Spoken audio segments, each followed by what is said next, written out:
तुमने कभी किसी ऐसे गांव के बारे में सुना है जहां सूरज ढलते ही सन्नाटा छा जाता है, जहां लोग शाम होते ही दरवाजे बंद कर लेते हैं जैसे किसी अनकही बात से डरते हों? ऐसा ही एक गांव था, देवपुर। छोटा सा गांव, मिट्टी के घर, पुराने पेड़, लेकिन उसके बीचों बीच खड़ा था एक पत्थर का मंदिर। नाम था शिवालय। कहते हैं किसी राजा ने बनवाया था वो मंदिर, पर अजीब बात यह थी वो राजा कभी उस मंदिर को देखने नहीं आया। कोई नहीं जानता क्यों। गांव वाले कहते थे, अरे भैया जी, वो मंदिर की घंटी अपन आप बजत है। कभी किसी ने उसे छुआ नहीं, फिर भी रात के सन्नाटे में वो टन टन की आवाज गूंज उठती, और जैसे ही वो आवाज आती पूरा गांव थम जाता था। कुत्ते भौंकना बंद कर देते, हवा एकदम ठंडी पड़ जाती, और लोगों के दिलों की धड़कन एक पल को रुक सी जाती थी। कई घरों में औरतें अपने बच्चों को सीने से लगा लेती, बूढ़े दरवाजे की कुंडी कसकर बंद कर देते। कोई बाहर झांकने की हिम्मत नहीं करता था। कहते हैं जो भी उस वक्त बाहर होता उसे महसूस होता जैसे कोई पीछे से देख रहा हो। कोई नहीं जानता था कि वो आवाज कहां से आती है। बस इतना पता था, जब घंटी बजती है तो कुछ जागता है। कभी उस मंदिर में सुबह सुबह घंटियों की आवाज गूंजा करती थी।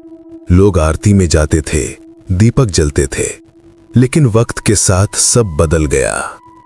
अब वहां बस एक ही इंसान रह गया था, हरिराम शास्त्री। कहते हैं उम्र 50 के आसपास होगी, पर चेहरा देखो तो लगे जैसे बरसों से नींद ने उसे छुआ तक ना हो। और हर वक्त चेहरा किसी अनदेखे डर से भरा हुआ।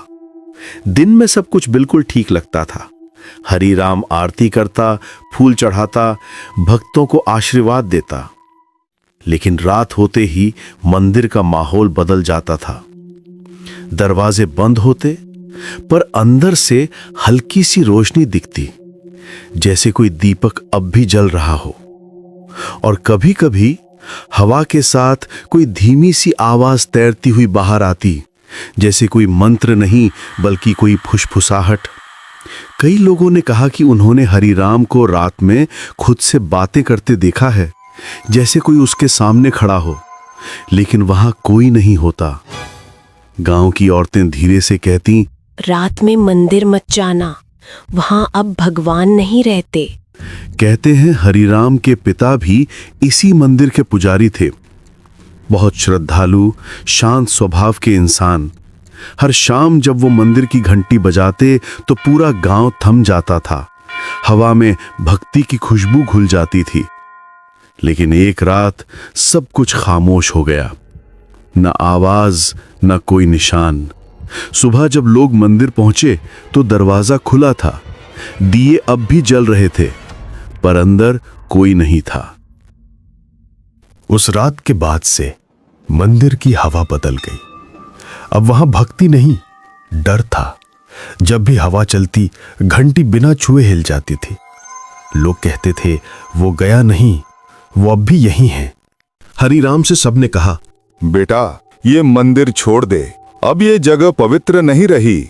लेकिन वो बस शांत होकर कहता, मैंने देवों से वचन लिया है, यहां से नहीं जाऊंगा।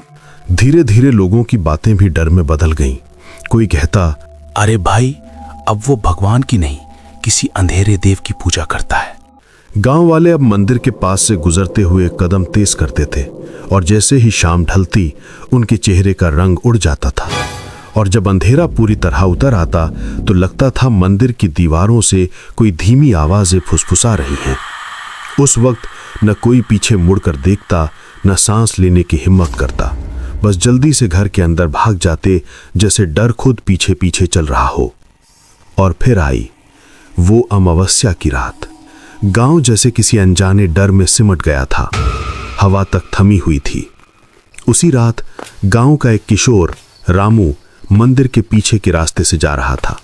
वो बस खेतों से होकर घर लौट रहा था, लेकिन तभी उसे अंदर से कुछ सुनाई दिया। वो मंत्र जैसी आवाज थी, पर उसमें कुछ गड़बड़ थी।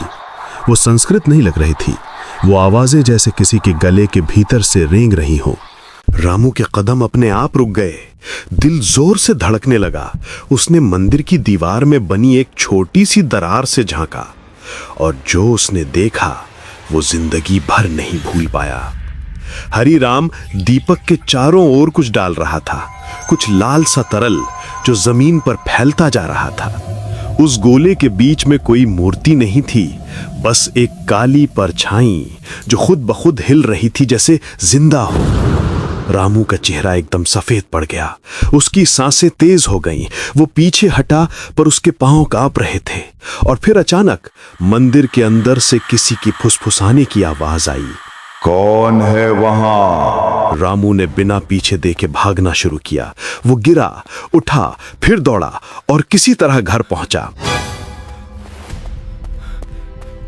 उसने सबको बताया, मैंने देखा पंडित जी कुछ और कर रहे थे, कुछ बहुत अजीब। लेकिन गांव वाले हंस पड़े। किसी ने गंभीरता से नहीं लिया। सब बोले, बच्चा पंडित पर शक नहीं करते, पाप लगता है। पर उस रात के बाद किसी ने भी उस मंदिर के रास्ते से अकेले जाने की हिम्मत नहीं की। और उसी रात से देवपुर में डर जैसे बस गया। गांव पर एक अजीब सी खामोशी छा गई। रातें लंबी लगने लगी, हवा में सर्दी बढ़ गई और लोगों को लगता जैसे हर कोने में कोई छिपा सांस ले रहा हो। पहली रात गोपाल का बैल खेत में मरा मिला। उसकी गर्दन पर जलने के निशान थे, जैसे किसी ने आग से जला दिया हो। गांव वाले बोले, मुझे लगता है बिजली गिरी होगी। पर सब जानते थे कि उस रात आसमान एकदम साफ था। दूसरी रात शंभू की बेटी, जो बस 8 साल की थी, नींद में उठी, बिना कुछ बोले मंदिर तक चली गई। सुबह जब लोगों ने पूछा तो उसने मासूमियत से कहा, मुझे कुछ याद नहीं, बस किसी ने कहा था कि आरती का समय हो गया है। ये सुनते ही लोगों के अंदर डर का माहौल छा गया। और तीसरी रात मंदिर के बगल वाले बरगद के पेड़ से लगातार पत्ते गिर रहे थे। हालांकि हवा बिल्कुल नहीं चल रही थी। जब एक किसान पास गया तो देखा पेड़ की टहनियों पर दर्जनों छोटे छोटे दिए लटके थे, जो किसी ने जलाए भी नहीं थे। घंटी की आवाज अब हर रात सुनाई देने लगी थी। हरिराम की आरती के साथ साथ कोई और भी गा रहा था। वही लय, वही शब्द, पर आवाज इंसानी नहीं थी। धीरे धीरे गांव वाले उस आवाज को सुनकर कांपने लगे। किसी को नींद नहीं आती थी, बच्चे रोते रहते और बुजुर्ग कहते, ये आरती नहीं, बुलावा है। आखिर सरपंच ने फैसला लिया कि अब बस मंदिर बंद करना ही पड़ेगा। अगले दिन सुबह होते ही सरपंच कुछ गांव वालों को लेकर मंदिर पहुंचा। लोग धीरे धीरे आगे बढ़े और देखा मंदिर के दरवाजे के सामने राख की एक सीधी रेखा बनी हुई थी। हरिराम वहीं खड़ा था, सफेद कपड़ों में, पर चेहरा वैसा नहीं था जैसा पहले हुआ करता था। आंखें लाल और होठों पर एक हल्की मुस्कान। उसने शांत आवाज में कहा, जिसने इस रेखा को पार किया, सूरज उसके लिए दोबारा नहीं उगेगा। किसी ने कुछ नहीं कहा। लोगों के पैर अपने आप पीछे हटने लगे। दिल जोर जोर से धड़क रहा था। किसी की हिम्मत नहीं हुई नजदीक जाने की। सबके चेहरे पर सिर्फ एक ही चीज थी, डर। वो डर जो आंखों से नहीं, आत्मा तक उतर जाए। उसके बाद दिन बीतते गए, पर गांव में सन्नाटा और गहरा होता गया। धीरे धीरे मौतें शुरू हुईं। पहले जानवर, फिर इंसान। हर बार एक ही निशान मिलता, गले पर जलन, जैसे किसी ने जलता हुआ हाथ रख दिया हो और फिर कभी हटाया ही ना हो। रात पूरी तरह काली थी, बिना चांद, बिना हवा। बस दूर कहीं से आती वो आवाज जैसे किसी को बुला रही हो।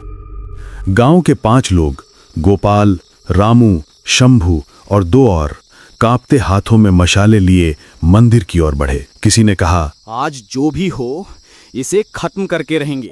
पर किसी के कदमों में भरोसा नहीं था। सब जानते थे ये रास्ता शायद लौटने का नहीं है। जैसे ही उन्होंने मंदिर का दरवाजा खोला, अंदर की ठंडी हवा ने मशालें हिला दी। जमीन पर राख से बने थे अजीब से त्रिकोण, जिनसे हल्की भाप उठ रही थी। बीच में हरिराम बैठा था, आंखें बंद, होंठ हिल रहे थे जैसे किसी को पुकार रहा हो, जो यहां नहीं पर फिर भी मौजूद हो। गोपाल कांपती आवाज में चिल्लाया, पंडित जी, ये क्या कर रहे हैं आप? हरिराम ने धीरे धीरे सिर उठाया। उसकी आंखों में अब सफेदी नहीं थी, बस गहरा काला अंधेरा, और उस अंधेरे में जैसे कुछ हिल रहा था। वो मुस्कुराया बहुत हल्के से, फिर बोला, तुम लोग जिसे अंधेरा कहते हो, मैं अब उसी का पुजारी हूं। रोशनी तो बहुत पहले मर गई। जैसे ही उसके होंठों से ये शब्द निकले, मंदिर की सारी घंटियां एक साथ बज उठी। इतनी तेज कि दीवारें कांप उठीं। दीपक एक एक करके बुझने लगे, राख उड़ने लगी, हवा में घूमती हुई, जैसे किसी अदृश्य चीज ने उसे उठा लिया हो। फिर आई वो आवाज, एक चीख, इतनी भयानक कि मशालें अपने आप जमीन पर गिर गईं। फिर कुछ नहीं, बस सन्नाटा, इतना गहरा कि लगता था जैसे दुनिया ही रुक गई हो। सुबह जब गांव वाले पहुंचे, मंदिर का दरवाजा खुला था। अंदर कोई नहीं था, बस जमीन पर 5 जली हुई परछाइयां थीं, और उनमें से एक सबसे बड़ी हरिराम की। कहते हैं आज भी जब अमावस्या की रात आती है तो मंदिर की घंटी अपने आप बजती है और हवा में वही चीख सुनाई देती है, हल्की पर इतनी डरावनी कि हड्डियां तक ठंडी पड़ जाए। लोग डर के मारे अपना सब कुछ छोड़कर भाग गए। खेत, घर, मवेशी सब वहीं रह गए। मंदिर के चारों ओर फैल गया एक ऐसा सन्नाटा जो आज तक टूटा नहीं। साल बीत गए। देवपुर अब बस नक्शे पर एक धुंधला नाम भर रह गया था। लोग उस दिशा में देखना तक पसंद नहीं करते थे। मंदिर का नाम लेना तो दूर की बात थी। लेकिन फिर 1970 की एक सुबह शहर से कुछ अफसर आए, हाथों में नक्शे, दिमाग में जिज्ञासा और दिल में जरा भी डर नहीं। कहते थे कि पुराना मंदिर है, शायद नीचे कोई ऐतिहासिक धरोहर छिपी हो। गांव के बुजुर्गों ने बहुत समझाया कि उसे मत छेड़ो जो खुद जागा हुआ है, पर उन्होंने हंसकर बात डाल दी। खुदाई शुरू हुई। पहले मिट्टी निकली, फिर पत्थर, और फिर नीचे से एक अजीब सी खोखली गूंज सुनाई दी, जैसे जमीन के भीतर कोई सांस ले रहा हो। उन्होंने फावड़ा जोर से मारा और अचानक सामने खुल गया एक पत्थर का कमरा, बिल्कुल सूखा, जैसे सदियों से वहां हवा तक ने कदम न रखा हो। अंदर अंधेरा गाढ़ा था, ऐसा कि मशाल की लौ भी जैसे डर कर कांप रही थी। दीवारों पर अजीब निशान बने थे, कुछ पुराने, कुछ जैसे अभी अभी किसी ने उकेरे हों। हवा में सड़ी हुई मिट्टी की गंध थी, और कुछ और जैसे लोहे या खून की। कमरे के बीचों बीच वो मूर्ति खड़ी थी, आधी छाया में डूबी हुई। उसकी आंखें पूरी खुली थीं, पर उनमें कोई रोशनी नहीं थी, बस गहराई जिसमें देखो तो लगे जैसे कोई तुम्हें वापस देख रहा हो। और तभी पीछे से एक अफसर की आवाज टूटी, ये मूर्ति सांस ले रही है क्या? बाकी सबने कुछ नहीं कहा, क्योंकि तब तक सब सुन चुके थे। पत्थर के नीचे से आती वो धीमी सी धक धक धक, जैसे जमीन के अंदर कुछ जिंदा था। रात में वो अफसर देर तक अपनी रिपोर्ट टाइप करता रहा। कमरे में बस टेबल लैंप की पीली रोशनी थी। टाइपराइटर पर उसकी उंगलियां थम गईं, और आखिरी लाइन पर लिखा रह गया, सब स्क्राइब। उसके बाद टाइपराइटर अपने आप चलने लगा। सुबह कमरे का दरवाजा अंदर से बंद मिला। जब तोड़ा गया, हवा भारी थी, जैसे भीतर किसी ने सांसें रोक रखी हों। कुर्सी पर वही अफसर था, चेहरा नीला, आंखें पूरी खुली, होंठ आधे खुले, जैसे कुछ कहने की कोशिश में जम गया हो। उसकी उंगलियों में वही राख चिपकी थी जो मंदिर की दीवारों पर थी। साथ गए 2 मजदूर कहीं नहीं मिले।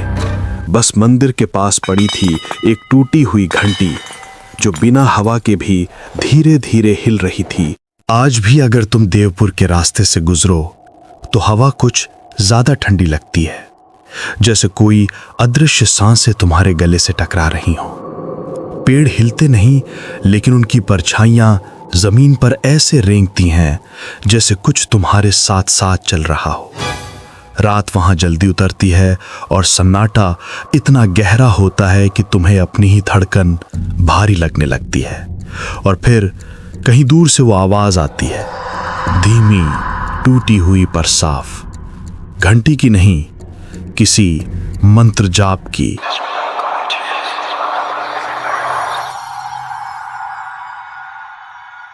कभी कभी उस आवाज के बीच किसी के हल्के कदमों की आहट भी सुनाई देती है, जैसे कोई पुराने मंदिर की ओर जा रहा हो, या शायद तुम्हारी तरफ। लोग कहते हैं वो हरिराम की आवाज है, जो अब भी आरती शुरू होने से पहले सबको पुकारता है। और अगर उस वक्त तुम्हें ठंडी हवा तुम्हारे कान के पास से गुजरती महसूस हो, तो समझ लेना वो तुम्हारे बहुत करीब है। हर अमावस्या को वो घंटी 3 बार बजती है। पहली बार किसी को बुलाने के लिए, दूसरी बार उसे स्वीकार करने के लिए, और तीसरी बार जब उसकी आत्मा भीतर चली जाती है। कई लोगों ने वो आवाज सुनी है, कई ने उस दिशा में देखने की गलती भी की। कहते हैं जिसने पीछे मुड़कर देखा वो फिर कभी सुबह नहीं देख पाया। तो अगर कभी रात में देवपुर के उस रास्ते पर हवा तुम्हारे कानों में कोई फुसफुसाहट लाए और कोई बहुत पास से बहुत धीरे से कहे, प्रसाद ले लो, आरती शुरू होने वाली है, तो बस चलते रहना, क्योंकि अगर तुम रुके तो वो आरती तुम्हारे लिए होगी।